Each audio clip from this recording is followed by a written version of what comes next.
Cowok beginilah yang layak untuk dipertahankan. Bagaimana tidak? Dia selalu ada untuk perempuannya. Dia tidak pernah meminta lebih dalam hubungan. Dia selalu rela menahan nafsu enak-enaknya demi menjaga kesucian dan harga diri pasangannya. Bahkan hal besar yang dia lakukan untuk pacarnya adalah rela memutuskan hubungan demi masa depan yang terbaik untuk perempuannya. Namun jodoh tak akan lari kemana. Sebagaimanapun ikhlasnya dia melepas kekasihnya untuk orang lain, sang kekasih pada akhirnya kembali ke pelukannya karena ada rasa tidak rela meninggalkan orang terbaik yang pernah kita miliki. Selamat nonton film. Inilah Sex is Zero bagian 2.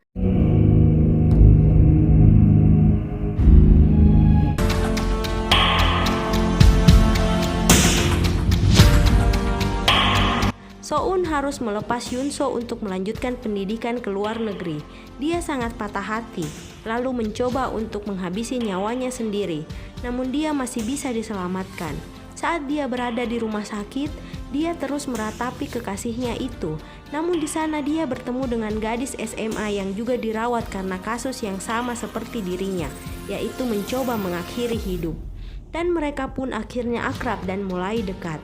3 tahun kemudian, cewek itu kuliah di tempat yang sama dengan So-un. Dia juga kini telah menjadi pacar So-un. Dia selalu ada di mana So-un ada. Cewek itu bernama Eun-hui. Saat pagi hari, Eun-hui yang sedang berjalan-jalan bersama dosennya di taman kampus melihat So-un yang setengah sadar berada di taman. So-un nampaknya mabuk berat karena minum semalam bersama teman-temannya.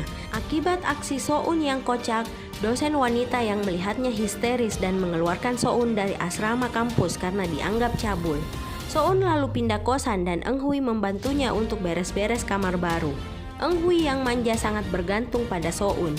Bahkan dia harus menelpon So-un yang lagi kerja hanya untuk membawakannya beberapa lembar tisu toilet ke kampus. So-un yang tulus terpaksa ke kampus dan meninggalkan pekerjaannya sejenak hanya untuk memenuhi permintaan kekasihnya itu.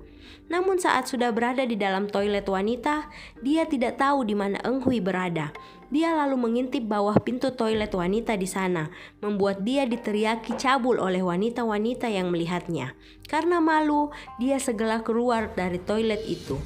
Otak mesum So-un mulai bangkit saat dia hendak naik ke tangga dan melihat para ciwi-ciwi kampus memakai rok mini. Dia mengerungkan niatnya untuk menaiki tangga dan memutuskan untuk tetap di sana sembari cuci mata melihat bodi seksi para ciwi yang lewat. Namun betapa malunya dia saat dia mengintip seorang cewek yang berada di lift, dan cewek itu adalah pacarnya sendiri. Eun-hui nampaknya mengerjai So-un saat itu. Eun-hui yang ngambek karena kelakuan So-un yang genit berniat menghukum So-un. Dia lalu membawa So-un ke arena bermain dan mereka menaiki wahana-wahana yang membuat So-un ketakutan setengah mati. Di sana mereka sangat bahagia dan saling mengganggu satu sama lain. Saat hendak pulang, Eun-hui melihat sebuah sepatu mahal berada di etalase toko. So-un berjanji suatu saat nanti akan membelikannya untuk Eun-hui. Nampaknya Eun-hui tidak yakin dengan niat kekasihnya itu. Beberapa malam kemudian, So-un dan Eun-hui bersama teman yang lain pergi ke diskotik. Di sana Eun-hui disapa oleh mantan kakak kelasnya yang tampan. Di sana Eun-hui ngobrol pada Gi-ju yang sekarang sudah menjadi jaksa. Eun-hui tak lupa memperkenalkan So-un pada Gi-ju sebagai calon suaminya. So-un sangat bahagia atas apa yang dilakukan Eun-hui. So-un mabuk malam itu membuat Eun-hui harus memapahnya hingga kamar kosan. Di sana So-un mengajak Eun-hui untuk enak-enak, namun Eun-hui menolak karena masih trauma dengan masa lalunya. Dengan cara yang sopan membuat Eun-hui mengerti. Setelah itu Eun-hui pamit pulang karena sudah larut malam. Eun-hui digoda oleh teman-temannya saat mereka berkumpul sebelum latihan berenang. Di sana Eun-hui mengaku belum pernah enak-enak dengan So-un. So-un pun digoda oleh ketua bela dirinya karena hal yang sama. Sang ketua pun merasa So-un tidak normal dan dia mengajak So-un untuk ke rumah bordil. Di sana dia membooking 2 cewek yang bisa diajak ngobrol. Saat sudah di kamar, So-un dan sang ketua terpaksa harus diamankan oleh polisi yang kebetulan memeriksa tempat itu. So-un masuk dalam berita di TV dan apesnya, Mama Eun-hui melihat siaran itu. Saat di kantor polisi, So-un ditanyai tentang keberadaan di tempat itu. Dia juga mencoba ngumpet saat melihat Eun-hui datang. Dia mencoba menjelaskan pada Eun-hui namun cewek itu terlanjur marah. Tapi syukurlah So-un dan ketuanya bisa bebas karena Gi-ju datang dan menjamin keduanya. Di sana Giju meminta untuk mengantar Eng Hui dengan mobilnya, namun Eng Hui lebih memilih digendong So-un untuk pulang.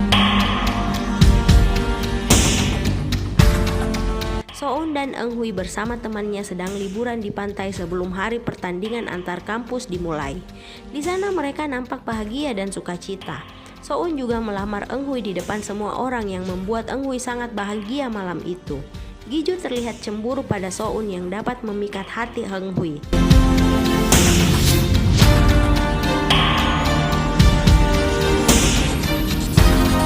Saat pertandingan pun tiba.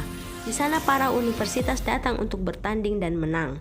Para teman-teman Eng Hui pun sangat antusias. Namun saat Eng Hui akan memenangkan pertandingan renang itu, kakinya tiba-tiba kram dan membuat dia pingsan di dalam air. Dia lalu dibawa ke rumah sakit. Di sana Giju datang dan bertemu Mama Eng Hui. So-un juga datang, namun Mama Eng Hui terlihat tidak senang dengan kedatangan So-un. Di sana So-un mendengar kalau Giju meminta Mama Eng Hui untuk mengizinkan Eng Hui ke luar negeri untuk berobat dan melanjutkan kuliah di sana. Mama Eng Hui nampak setuju. So-un yang merasa keki dengan sikap Mama Eng Hui segera pamit pada kekasihnya itu. Namun Eng Hui yang mencintai So-un selalu memberikan dukungan pada pacarnya. Giju memberitahu Eng Hui atas niatnya, namun Eng Hui nampaknya menolak untuk pergi ke luar negeri dan harus meninggalkan So-un.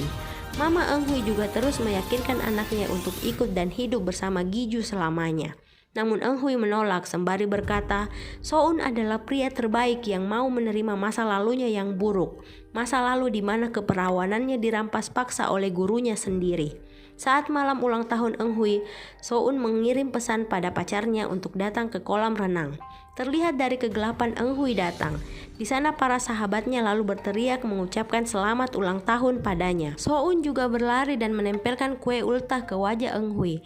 Namun betapa kagetnya mereka saat mengetahui orang itu bukan Eng Hui melainkan mamanya.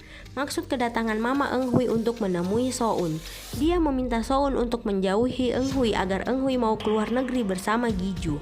Setelah itu si Mama pergi meninggalkan So-un yang sakit hati. So-un sangat galau malam itu. Dia sangat terpukul dengan permintaan Mama Eng Hui. Dia juga mengingat masa-masa di mana pertama kali bertemu Eng Hui.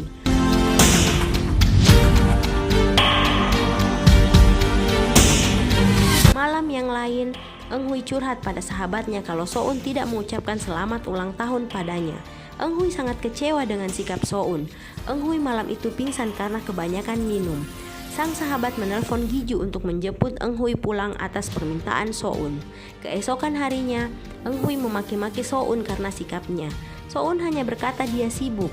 Eng Hui mengajak So-un untuk minum dan menjelaskan apa yang terjadi.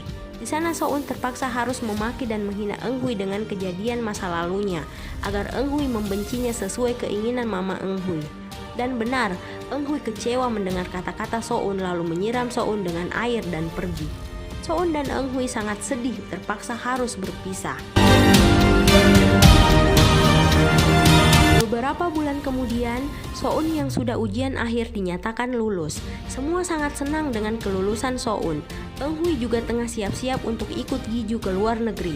Saat akan pulang ke kamar kos, So-un bertemu dengan Eng Hui.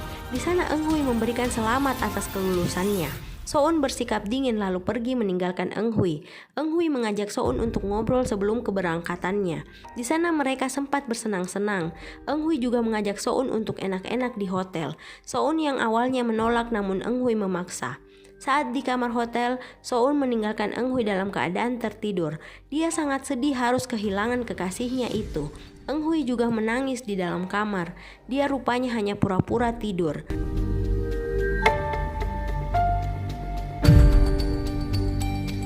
Di bandara, sahabat Eng Hui datang atas permintaan So-un. Di sana dia memberikan Eng Hui hadiah dari So-un. Eng Hui lalu membuka kotak yang berisi sepatu mahal idamannya. Eng Hui pun membaca sepucuk surat dari So-un. Setelah membaca, dia memutuskan untuk tidak keluar negeri dan kembali ke pelukan So-un. Si sahabat juga memberikan surat pada Giju yang berisi permohonan maaf Eng Hui. Eng Hui segera menuju tempat So-un berada. So-un saat itu sedang bertanding MMA di atas ring.